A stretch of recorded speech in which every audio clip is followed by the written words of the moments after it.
মানুষ এসেছে। আপনারা নিশ্চয়ই লক্ষ্য করেছেন এটা কোনো অর্গানাইজড একটা সমাবেশ ছিল না, এটা সম্পূর্ণ সাধারণ মানুষ। তারা এই প্রচন্ড শীতের মধ্যে ছুটে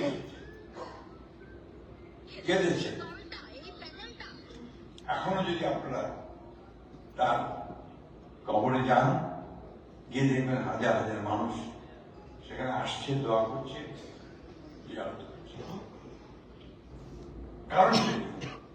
কারণ হচ্ছে এই নেত্রীর মধ্যে এই বাংলাদেশের সাধারণ মানুষগুলো তারা বাংলাদেশকে খুঁজে পেয়েছে, তার ভবিষ্যৎকে দেখতে পেয়েছে। তারা ভেবেছিল যে তাদের আশা আকাঙ্ক্ষা পূরণ করবেন এই নেত্রী।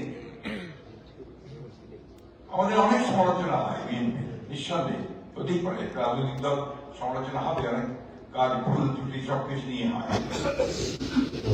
যে একটা কথা আমরা খুব দৃঢ়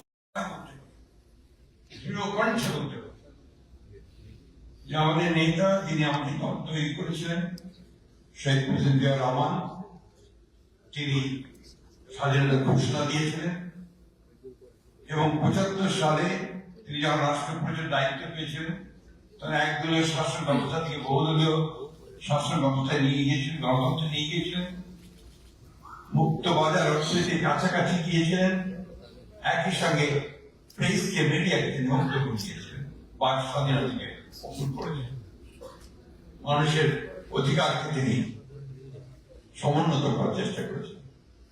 দেশনেত্রী বেগম খালেদা জিয়া সে একই পতাকা, সেই পতাকাটা ছিল স্বাধীনতার পতাকা, এই পতাকা ছিল সার্বভৌমত্বের পতাকা, গণতন্ত্রের পতাকা, সেটাকে নিয়ে এগিয়ে গেছে।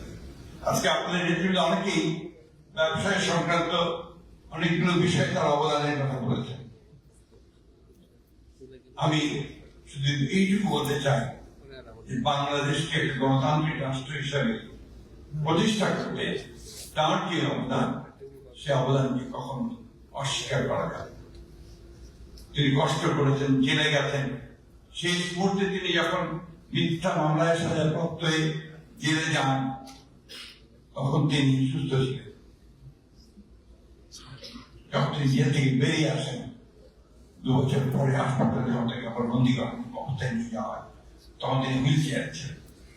তাকে যে প্রকোষ্ঠে আবদ্ধ রাখা হয়েছিল সেটি ছিল একটা অ্যাবান্ডেন্ট একটা ঘর, পরিষ্কার খসে পড়ছিল, সেখানে রাস্তা সব খসে যাচ্ছিল, ইঁদুর দৌড়াদৌড়ি করতো। সেখানে এই দেশের বেগম খালেদা জিয়াকে ২ বছর বিনা চিকিৎসা রাখা হয়েছে, যার ফলে তিনি অসুস্থ হন।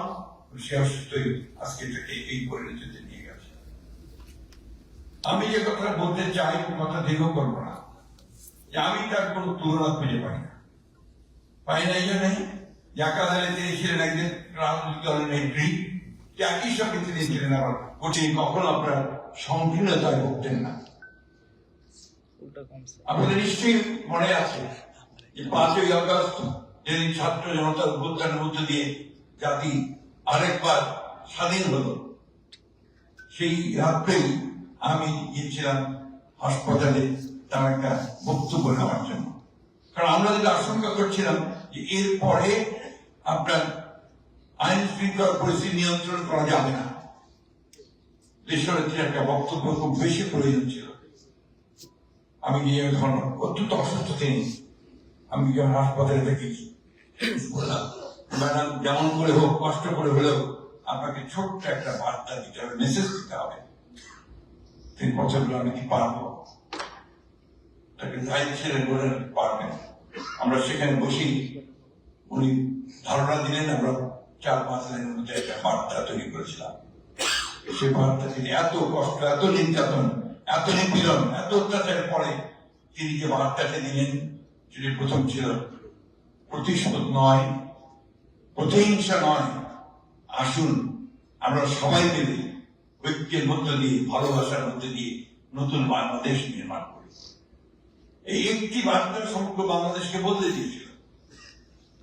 এই কথাগুলো আমরা সাধারণভাবে আমাদেরকে ভাবা উচিত, আমাদের চিন্তা করা উচিত। যে মানুষটি একজন মাত্র সাধারণ গৃহবধূ ছিলেন, খুব অল্প বয়সে বিধবা হয়ে গিয়েছিলেন, এবং 1971 সালে তাকে এবং শিশু পুত্রকে ফেলে জিয়া যখন যুদ্ধে চলে গিয়েছিলেন তখন তাদেরকে ওই পুত্রদিকে নিয়ে তিনি ঢাকায় ফিরে এসে তিনি পাক হানাদার বাহিনী হাতে গ্রেপ্তার হয়েছিলেন। সেই জন্য আমি বলেছিলাম যে প্রথম নারী মুক্তিযোদ্ধা যদি কি হয় সেটা হচ্ছে বেগম খালেদা জিয়া। অনেকেই আমাকে বলেছিলেন, আমার কথা বিদ্রুপ করেছিলেন, টকশোতে অনেক কথা হয়েছে, আমাদের তথাকথিত বুদ্ধিজীবীরা এবং স্বাধীনতার চেতনাধারীরা, কিন্তু এটাই ছিল বাস্তবতা। সেই মহিলা দেশের বেগম খালেদা জিয়া আজ আর আমাদের মাঠে নেই, তিনি ফিরে আসবেন না। কিন্তু তার যে কাজ, তার যে রেখে যাওয়া যে স্বপ্নগুলো রেখে গেছেন, এই স্বপ্নগুলোকে আমাদের বাস্তবায়িত করতে হবে। আমার একটা বদনাম আছে, আমি কথায় কথায় কবিতা বলি। আমি সেটা আজকে একটা কবিতা নিয়ে এসেছি, কবি আল মোহাম্মদের।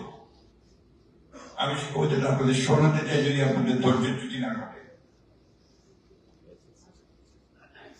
কবি আল মোহাম্মদের নাম আপনারা অনেকেই জানেন, আমরা সবাই জানেন। তিনি নেই, তিনি চলে গেছেন। বাংলাদেশের শ্রেষ্ঠ কবিদের মধ্যে একজন। তিনি খালেদা জিয়াকে নিয়ে লিখছেন, তোমার মুখের দিকে চেয়ে আছে বাংলার ভোরের আকাশ, এদেশের গুলমলতা ছুতে চায় তোমার পল্লবিত আঁচল তোমার, যেন এক প্রতিশ্রুতি হেঁটে যায় আমাদের কণ্ঠকিত কালের ভেতর। লাঞ্ছিতের আহ্বানে যেন মাটি জন্ম দিল এক শস্যগন্ধি মাটিরই কন্যাকে। লাঞ্ছিতের আহ্বানে যেন মাটি জন্ম দিল শস্যগন্ধি মাটির কন্যাকে।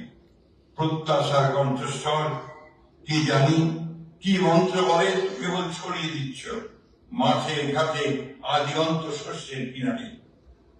আমরাও সাক্ষ্য দেব, হ্যাঁ আমরা একদা দেখেছি মাতাকে এক অনিঃশেষ আধারে দাঁড়িয়ে,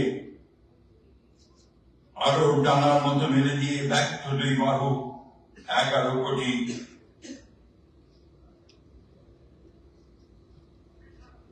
মাঝে নেমেছিল বিদ্যুৎ বিভয়। কখনো ভুলো না যেন তোমার ঘুমটায় আছে মানুষের আশার বারুদ। ভুলো না তোমার বাক্য প্রতীক্ষিত নিঃশ্বাস জাতি, অবিচল পিঙ্গলাক্ষী এ মাতৃকা মানুষের আশাকে জাগাও। এই ছিলেন খালেদা জিয়া। এই তিনি জাগিয়ে তুলেছিলেন এবং সত্যিকার অর্থেই একটি জাতিকে তিনি সামনের দিকে এগিয়ে নিয়ে গেছেন। আমরা আশা করি তার এই চলে যাওয়া আমাদেরকে নতুন করে অনুপ্রাণিত করবে, আমাদের শোককে শক্তিতে রূপান্তরিত করবে এবং আমরা সবাই ঐক্যবদ্ধ হয়ে বাংলাদেশের একটা নতুন ভবিষ্যৎ নির্মাণ করব। অনেক চক্রান্ত আছে, অনেক ষড়যন্ত্র আছে, বাংলাদেশকে আবার পিছনে টেনে নিয়ে যাওয়ার অনেক রকম চক্রান্ত আছে, কিন্তু সেখান থেকে আমাদেরকে উঠে দাঁড়াতে হবে। আপনারা যারা আছেন, নেতৃত্ব দিচ্ছেন অর্থনৈতিক ক্ষেত্রে, সবাই মিলে আসুন আমরা আমাদের এই প্রিয় বাংলাদেশ, 1971 সালে যার জন্য আমরা যুদ্ধ করেছিলাম, 1990 সালে যার জন্য লড়াই করেছি গণতন্ত্রের জন্য, 2024 যাদের জন্য আমার ছেলেরা রক্ত দিয়েছে, আসুন আমরা সেই বাংলাদেশকে আবার সবাই মিলে গড়ে তুলি। সবাই নেত্রীর প্রতি আমাদের সত্যিকার অর্থে শ্রদ্ধা জানাবো। ধন্যবাদ।